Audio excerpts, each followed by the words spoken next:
వైసీపీని BRS follow అవుతుందో లేక బీఆర్ఎస్ వైసీపీని ఫాలో అవుతుందో కానీ ఇటీవల రెండు పార్టీల నుండి ఒకే రకమైన డైలాగ్స్ పేలుతున్నాయి. మళ్ళీ మేమొస్తే అంటూ తెలుగు రాష్ట్రాల్లోని ప్రభుత్వాలను హెచ్చరించేస్తున్నాయి. నందిగం సురేష్తో ఇటీవల ములాఖాతైన జగన్ బయటకు వచ్చి మళ్ళీ మేము అధికారంలోకి వస్తాం, టీడీపీ మాదిరి కేసులు నమోదు చేస్తాం, అప్పుడు జైళ్లు కూడా సరిపోవని హెచ్చరించేశారు. తాజాగా బీఆర్ఎస్ నేతలు కూడా ఇదే రకమైన కామెంట్స్ చేస్తున్నారు. తెలంగాణలో అరికపూడి గాంధీ కౌశిక్ రెడ్డి వివాదం తీవ్ర దుమారం రేపుతోంది. ఇప్పుడు ఈ విషయంపై కౌశిక్ రెడ్డి మాట్లాడుతూ మళ్ళీ వచ్చేది బీఆర్ఎస్ ప్రభుత్వమేనని, అప్పుడు కాంగ్రెస్కు అరికపూడి గాంధీకి తామేంటో చూపిస్తామని జగన్ తరహాలోనే వార్నింగ్ కూడా ఇచ్చేశారు.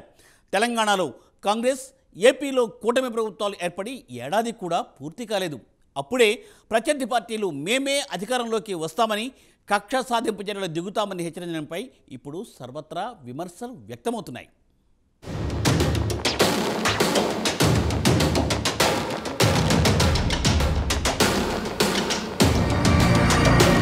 వైసీపీ అధినేత జగన్, బీఆర్ఎస్ అధినేత కేసీఆర్ మధ్య మంచి సంబంధాలు ఉన్నాయి. అందుకే ఇటీవల ఆంధ్ర ఎన్నికల్లో జగన్ గెలుస్తారని కేసీఆర్ ఆయన తనయుడు కేటీఆర్ బల్లగుద్ది మరీ చెప్పారు. తీరా ఎన్నికల ఫలితాలు వారిద్దరి మైండ్ బ్లాక్ అయ్యేలా వచ్చాయి. ఇక అంతకుముందు అంటే 2023లో తెలంగాణ అసెంబ్లీ ఎన్నికల్లో కేసీఆర్ ముచ్చటగా మూడోసారి గెలిచి అధికారంలోకి వస్తారని వైసీపీ నేతలు కూడా తమ అభిమానాన్ని చాటుకున్నారు.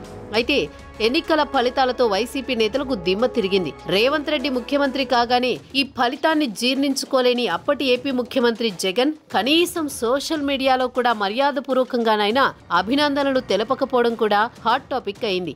ఇప్పుడు ఇద్దరు దోస్తులు జగన్, కేసీఆర్ ఇద్దరూ ప్రతిపక్షంలో ఉన్నారు. జగన్ కైతే కనీసం ప్రతిపక్ష హోదా కూడా దక్కలేదు. కేసీఆర్ కు ప్రతిపక్ష హోదా దక్కినా దాన్ని పోగొట్టడానికి కాంగ్రెస్ అన్ని రకాల ప్రయత్నాలు చేస్తోంది. ఇప్పటికే పలువురు బీఆర్ఎస్ ఎమ్మెల్యేలు కాంగ్రెస్ లో చేరిపోయారు. మరికొందరు క్యూలో ఉన్నారు.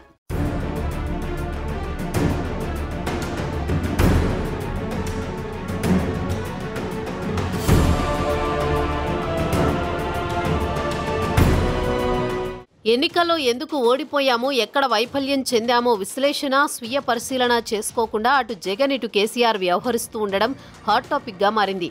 తెలంగాణలో కాంగ్రెస్ ప్రభుత్వం వచ్చి ఇంకా ఏడాది కూడా కాలేదు. అలాగే ఆంధ్రాలో కూటమి ప్రభుత్వం వచ్చి 100 రోజులే అయ్యింది. అయితే వచ్చే ఎన్నికల్లో తామే గెలుస్తామని, టీడీపీ నేతల సంగతి చూస్తామంటూ వైఎస్ జగన్ హెచ్చరికలు జారీ చేస్తున్నారు. మంగళగిరిలోని టీడీపీ ప్రధాన కార్యాలయంపై దాడి కేసులో అరెస్టైన బాపట్ల మాజీ ఎంపీ నందిగం సురేష్ ను పరామర్శించడానికి గుంటూరులోని జైలుకు వెళ్లిన జగన్ ఈ మేరకు టీడీపీ నేతలకు వార్నింగ్ ఇచ్చారు.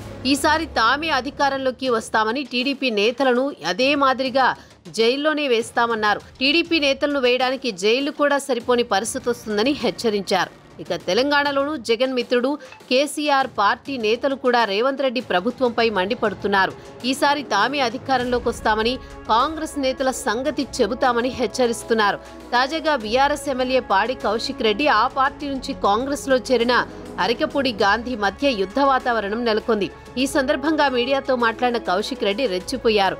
తాము అధికారంలోకి వస్తామని, అప్పుడు తానేంటో అరికపూడి గాంధీకి రుచి చూపిస్తారని వార్నింగ్ ఇచ్చారు.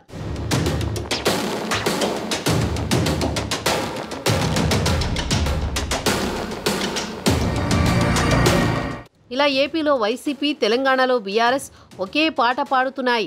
ఆ పార్టీలు చెప్పుకుంటున్నట్లు తాము ఇన్ని పథకాలు అమలు చేసినా ప్రజలు ఎందుకు ఘోరంగా ఓడించారో తెలుసుకోకుండా ఇంకా ప్రతీకార రాజకీయాలకు పాల్పడతామని చెబుతుండడంపై విమర్శలు వ్యక్తమవుతున్నాయి. ప్రతిపక్ష పార్టీలు బీఆర్ఎస్, వైసీపీ తాము అధికారంలోకి వస్తే మీ సంగతి చూస్తామని హెచ్చరిస్తే మరి ఇప్పుడు ఏపీ, తెలంగాణలో అధికారంలో ఉన్న టీడీపీ, కాంగ్రెస్ పార్టీలు చూస్తూ కూర్చుంటాయా అనే ప్రశ్న ఉత్పన్నమవుతోంది. ఎలాగూ బీఆర్ఎస్, వైసీపీ అధికారంలోకి వచ్చాక తమపై పగ తీర్చుకుంటాయి కాబట్టి వాళ్ల సంగతి ఇప్పుడే చూస్తే పోలే అని చంద్రబాబు, రేవంత్ రెడ్డి అనుకుంటే వైసీపీ, బీఆర్ఎస్ నేతల గతి ఏమవుతుందని అంటున్నారు. మరి కారు పార్టీ, ఫ్యాను పార్టీ నేతలు ఈ మాటలు వింటున్నారా?